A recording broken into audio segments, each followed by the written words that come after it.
जय माता दी। बोल अम्बे मात की जय। दुर्गा सप्तशती 11वां अध्याय प्रारंभ। ऋषि बोले, देवी जी ने जब दैत्यराज महाअसुर शुंभ का वध कर दिया, तब इंद्रादिक सभी देवता अग्नि को मुख्य करके अपने मनोरथ सिद्धि के लाभ के से सभी दिशाओं को दमकाते हुए मुख कमलों से प्रकाशित करती हुए उस कात्यायनी देवी की स्तुति करने लगे। देवता बोले, हे शरणागतों के संकट निवारणी देवी, हम पर प्रसन्न होइए। हे सारे जगत की माता, हे विश्वेश्वरी, विशाप हो। हे देवी, आपने इस सारे जगत को मोहित कर रखा है। पृथ्वी पर आपकी प्रसन्नता से ही मुक्ति का लाभ होता है। हे देवी जी, सभी दिशाएं आपका भेद हैं। जगत भर की स्त्रियां सब आपकी ही मूर्तियां हैं। हे जगदम्बे, आप अकेली ने सारे जगत को व्याप्त किया हुआ है। आपकी स्तुति क्या हो सकती है? आप तो स्तुति से परे हो एवं परावाणी हो, जबकि आप सबको आधार एवं स्वर्ग की मुक्ति देने वाली हो। इसी से आपकी स्तुति होगी। आपकी स्तुति के लिए अन्य कौन सी उत्तम उक्तियाँ हो सकती हैं? सारे जनों के हृदय में बुद्धि रूप होकर आप ही स्थित हो। हे देवी, स्वर्ग एवं मोक्ष देने वाली नारायणी, आपको नमस्कार हो। कला काष्ठ आदि रूप से सबकी रक्षा कीजिए। हे देवी, आप ही चर अचर की स्वामिनी हो। आप ही एकमात्र जगत की आधार हो, पृथ्वी स्वरूप से विराज रही हो। देवी जी, आपका पराक्रम अलंघनीय है। आप ही जो जल स्वरूप में स्थिर होकर इस सारे विश्व को तृप्त कर रही हो, अनंत पराक्रम वाली आप ही वैष्णवी शक्ति हो। विश्व भर का परम बीज माया को भी स्थानों के क्रम में बदल देने वाली विश्व के संहार में शक्ति रूप हे नारायणी, आपको नमस्कार हो। हे देवी, आप सभी मंगलों को देने वाली मंगला हो, सभी अर्थों को सिद्ध कराने वाली शिवा हो, शरणागत रक्षक हो, 3 नेत्रों वाली हो। हे गौरी नारायणी, आपको नमस्कार हो। आप ही दृष्टि स्थित एवं संहार करने में सनातनी शक्ति स्वरूप हो। आप गुणमयी और गुणों का आधार हो। हे नारायणी देवी, आपको नमस्कार हो। शरण में आए हुए दीन दुखियों की रक्षा करने में संलग्न सबके संकट निवारण करने वाली नारायणी देवी, आपको नमस्कार हो। हंसों के जुते हुए विमान पर विराजमान ब्रह्माणी के रूप को धारण करने वाली, कुश मिश्रित जल छिड़कने वाली नारायणी देवी, आपको नमस्कार हो। महेश्वरी के स्वरूप से त्रिशूल, चंद्रमा और सर्पों को धारण करने वाली, महावृषभ पर बैठने वाली नारायणी, आपको नमस्कार हो। मोर तथा मुर्गों से आवृत महाशक्ति को धारण करने वाली, महापाप रहित कौमारी रूप में स्थित है नारायणी, आपको नमस्कार हो। शंख, चक्र, गदा, शांग इन उत्तम अस्त्रों को धारण करने वाली वैष्णवी शक्ति रूप प्रसन्न हो। हे नारायणी, आपको नमस्कार हो। हाथ में भयंकर चक्र धारण किए, दाढ़ों पर पृथ्वी उठाए हुए 12 रूप धारणी शिवे नारायणी, आपको नमस्कार हो। भयानक सिंह नरसिंह का रूप धारण करके दैत्यों का वध करने वाली, व्रत वध करने के लिए उद्यमशील त्रिलोकी की रक्षा करने में परायण नारायणी, आपको नमस्कार हो। 1000 उज्ज्वल नेत्र धारण करने वाली, किरीट धारणी, महावज्र धारणी, वृत्तासुर के प्राण हरने वाली ऐन्द्रिय शक्ति नारायणी, आपको नमस्कार हो। शिवदूती के स्वरूप से दैत्यों में बड़ी सेना का नाश करने वाली, महानाद करने वाली, भयंकर रूप वाली नारायणी, आपको नमस्कार हो। भयानक दानों से भयानक मुख वाली, मुंड मालाओं से शोभायमान, मुंडों का मंथन करने वाली चामुंडा नारायणी, आपको नमस्कार हो। लक्ष्मी, लज्जा, महाविद्या, श्रद्धा, पुष्टि, स्वधा, ध्रुवा, महारात्रि, महाअविद्या, हे नारायणी, आपको नमस्कार हो। मेघा, सरस्वती, वरा, ऐश्वर्य रूपा, पार्वती, महाकाली, संयमशीला, सर्वस्वामिनी, हे नारायणी, आपको नमस्कार हो। सर्व ईश्वरी, सभी शक्तियों से संपन्न हे दुर्गा देवी, हमारी सभी भयों से रक्षा करो, आपको नमस्कार हो। यह आपका मुख 3 नेत्रों से भूषित अति सुंदर है। हमारी सभी भयों से रक्षा करो हे कात्यायनी, आपको नमस्कार हो हे भद्रकाली, सभी दैत्यों का नाश करने वाली। भड़कती हुई अग्नि की ज्वालाओं से महाभयानक आपका त्रिशूल हमारी भय से रक्षा करे, आपको नमस्कार हो हे देवी। शब्द द्वारा सारे जगत को व्याप्त करके जो दैत्यों का तेज हनन कर देता है, वह आपका घंटा जैसे माता अपने पुत्रों को पापों से बचाती है, वैसे ही हमारी रक्षा करें। हे चंडिके, आपके हाथों की तलवार जो असुरों के खून से तथा चर्बी से लथपथ हो रही है, वह हमारा मंगल करे। हम आपको प्रणाम करते हैं हे देवी। जब आप प्रसन्न होती हैं तो सभी रोगों को नष्ट कर देती हो। आप क्रोध करने पर सभी मनोरथ एवं कामनाएं नाश करती हो। आपके आश्रित पुरुषों पर कोई संकट नहीं आता, अपितु आपके आश्रित पुरुष दूसरों को भी आश्रय देते हैं। हे देवी, आपने जो आज इन धर्मदोषी महादैत्यों का नाश किया है, इसमें अपने स्वरूपों को अनेकों शक्ति रूपों में विभक्त करके किया है। हे अंबिके, आपके सिवाय और दूसरा कौन ऐसा कर सकता है। विद्याओं में, विचारों के दीपक रूप शस्त्रों में, वेद वाक्यों में आपके सिवा और किसका वर्णन आता है। और न आपके सिवा कोई दूसरी शक्ति है जो इस विश्व को अज्ञान रूपी भयानक अंधकार से पूर्ण ममता रूपी गड्ढे में खूब भटका रही है। जहाँ राक्षस हों, जहाँ शत्रु हों, जहाँ पर डाकुओं का दल आ जाए, वन में आग लग रही हो एवं समुद्र के मध्य में जहाँ कहीं उपस्थित होकर आप ही विश्व की रक्षा कर लेती हो। हे विश्वेश्वरी, आप विश्व की रक्षा करती हो, विश्व रूपा होकर विश्व को धारण करती हो। आप विश्वेश्वरी से भी वंदनीय हो। जो पुरुष आपको प्रणाम करते हैं वे विश्व के आश्रय हो जाते हैं। हे देवी, जिस प्रकार इस समय दैत्यों के वध से तुरंत हमारी रक्षा कर ली है, इसी प्रकार नित्य ही हमें शत्रु के भय से बचाइए। प्रसन्न होइए और जल्दी से सारे जगत के पाप नष्ट करिए। पापों से उत्पन्न महामारी आदि उपद्रव भी दूर हों। हे देवी, विश्व भर के दुख दूर करने वाली, प्रणाम करने वाले हम पर प्रसन्न होइए। तीनों लोकों के निवासियों से स्तुति की गई मातेश्वरी, सब लोगों को वर दीजिए। देवी बोली, हे देवगण, मैं वर देने को तैयार हूँ। मन चाहा वर मांग लो। संसार का उपकारक वर मैं अवश्य देती हूँ। देवता बोले, हे सर्वेश्वरी, आप त्रैलोकी की समस्त बाधाएं शांत करें और इसी प्रकार हमारे शत्रुओं का भी नाश करती रहें। देवी बोली, हे देवगण, वैश्ववत मनवंतर के 28वें युग के आने पर शुंभ निशुंभ नामी 2 और महादैत्य पैदा हो जाएंगे। तब मैं नंदगोप की गृहिणी यशोदा के गर्भ में से अवतार लूंगी और विंध्याचल में जाकर निवास करूंगी। फिर पृथ्वी पर महाभयंकर रूप से अवतार लेकर व्यप्रचित्री नामक दैत्यों का संहार करूंगी। उन व्यप्रचित्री नामक घोर दैत्यों का भक्षण करके मेरे दांत भी अनार की फूलों की तरह लाल लाल हो जाएंगे। तब स्वर्ग में देवता और पृथ्वी पर मनुष्य मेरी स्तुति करते समय मुझे रक्त दंतिका कहेंगे। उसके अनंतर जब पृथ्वी पर 100 वर्षों तक वर्षा नहीं होगी, पानी मिलेगा ही नहीं, तब मुनिजन मेरी स्तुति करेंगे। उस समय मैं अयोनिजा प्रकट होंगी।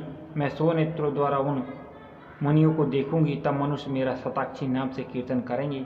हे देवतागण, उस समय सारे संसार को जब तक वर्षा नहीं होगी तब तक अपने शरीर से उत्पन्न शाक द्वारा पालूंगी।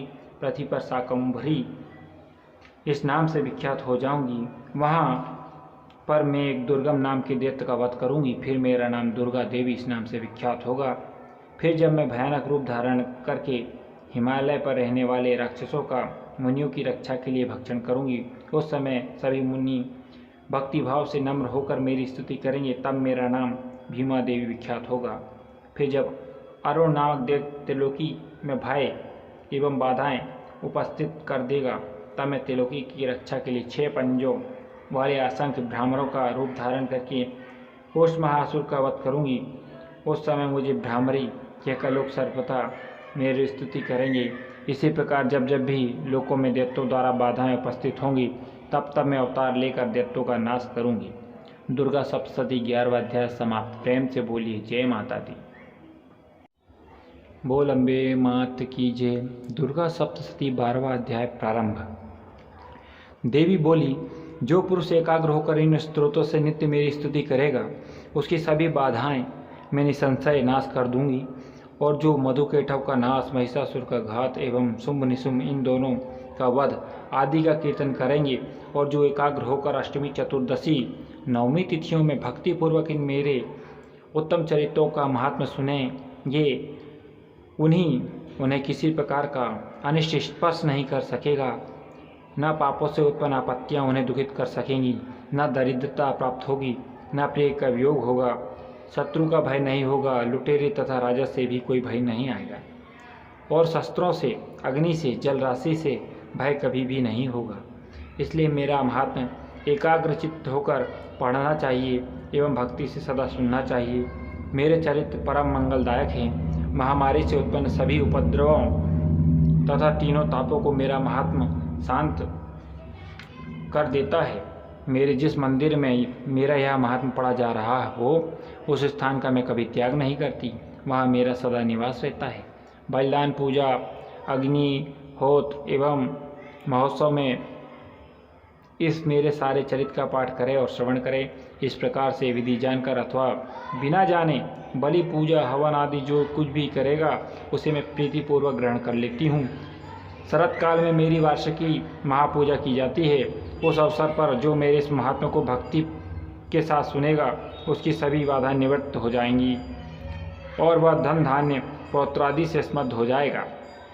मेरी उस पर कृपा होगी, इसमें संशय नहीं है। मेरे इस महात्मा को, मेरी उत्पत्ति की पवित्र कथाओं को एवं युद्ध में मेरे पराक्रम को जो मनुष्य सुनेगा वह सर्वथा निर्भय हो जाएगा।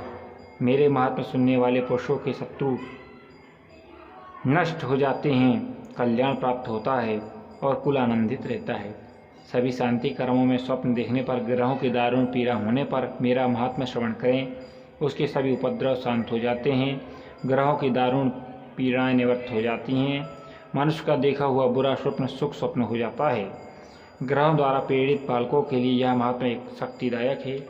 मनुष्य में फूट हो जाने पर यह महात्मा मित्रता कराने में परम उत्तम है। सभी दुराचारियों के बल को भली भांति नाश कर देता है।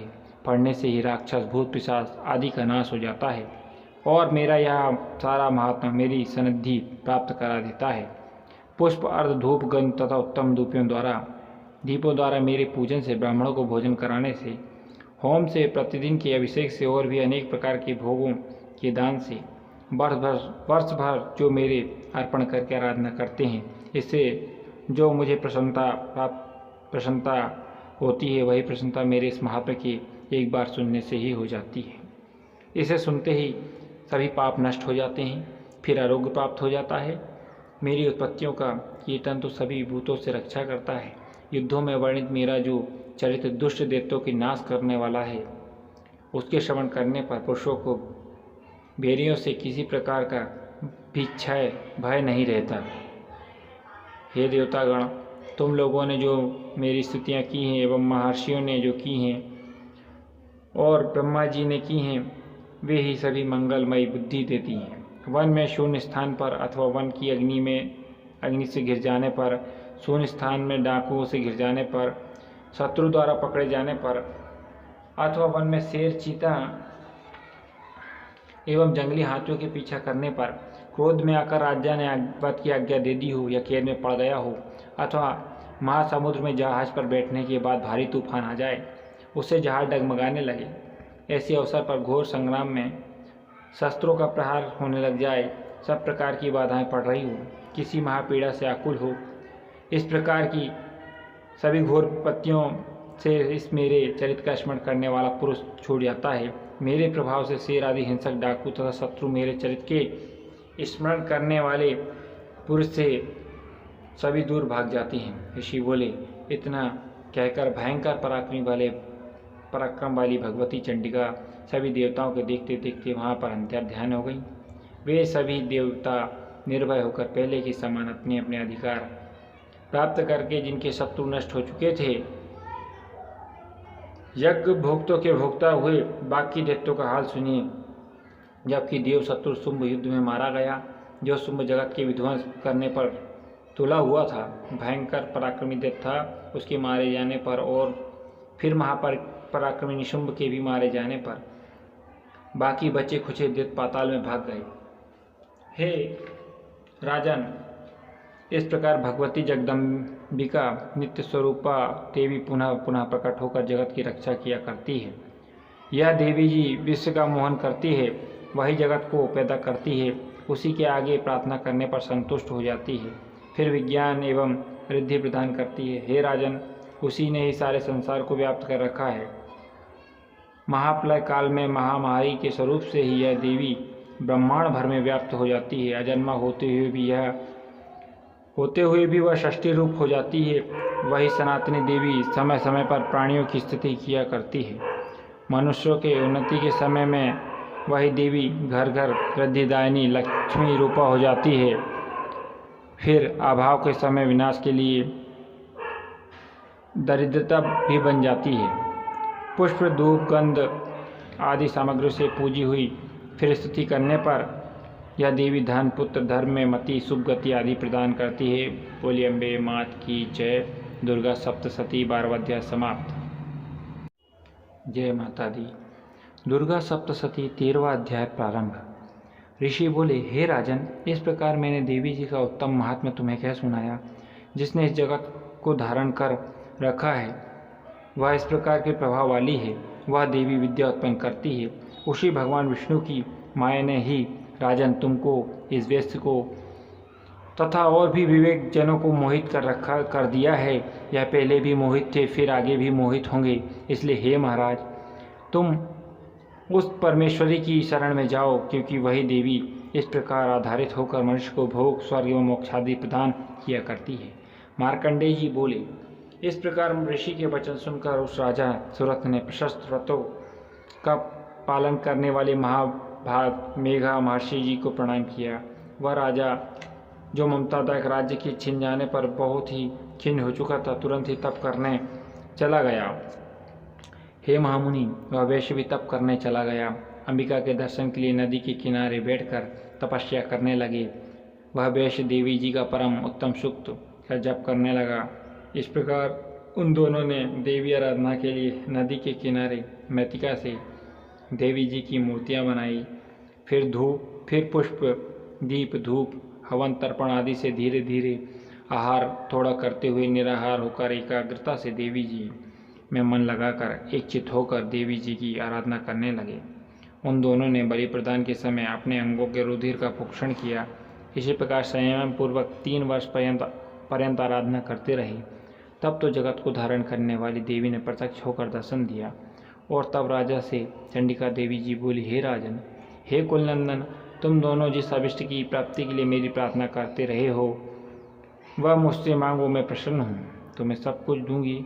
मार्कंडेय जी बोले, तब राजा ने दूसरे जन्म के लिए अक्षय रहने वाला राज्य मांगा और इस जन्म में शत्रु सेना को बलपूर्वक नाश करके फिर अपने राज्य की प्राप्ति का वर मांगा। वैश्य का तो चित्त संसार से खिन्न हो चुका था, इसलिए उसने ज्ञान का वर मांगा, जिसके द्वारा संसार की अहंता ममतात्मक आसक्ति नष्ट हो जाए। देवी बोली, हे राजन, थोड़े दिन तक तुम अपना राज्य पालोगे, कठिनता के बिना ही अपने शत्रुओं का नाश करोगे, वहीं पर तुम्हारा राज्य स्थिर हो जाएगा।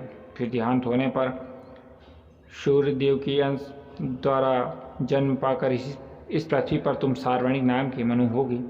हे श्रेष्ठ वैश्य, तुमने जो वर मांगा है मैं उसी वर को देती हूँ। मोक्ष प्राप्ति के लिए तुम्हें उस ज्ञान की प्राप्ति होगी। मार्कंडेय जी बोले, इस प्रकार देवी जी ने उन्हें अभिलाषित वर दिए। फिर उन दोनों की भक्ति पूर्वक की हुई स्तुति से प्रसन्न होकर देवी तत्काल ही अंतर्ध्यान हो गई। इस प्रकार वह क्षत्रिय श्रेष्ठ सुरत देवी से वर पाकर फिर सूर्य से उत्पन्न होकर सार्वणी नामक मनु हुआ। इति श्री दुर्गा सप्तशती समाप्त। दुर्गा सप्तशती 13वां अध्याय समाप्त। दुर्गा सप्तशती संपूर्ण पाठ। बोलिए प्रेम से जय माता दी। अम्बे मात की जय। जय माता दी।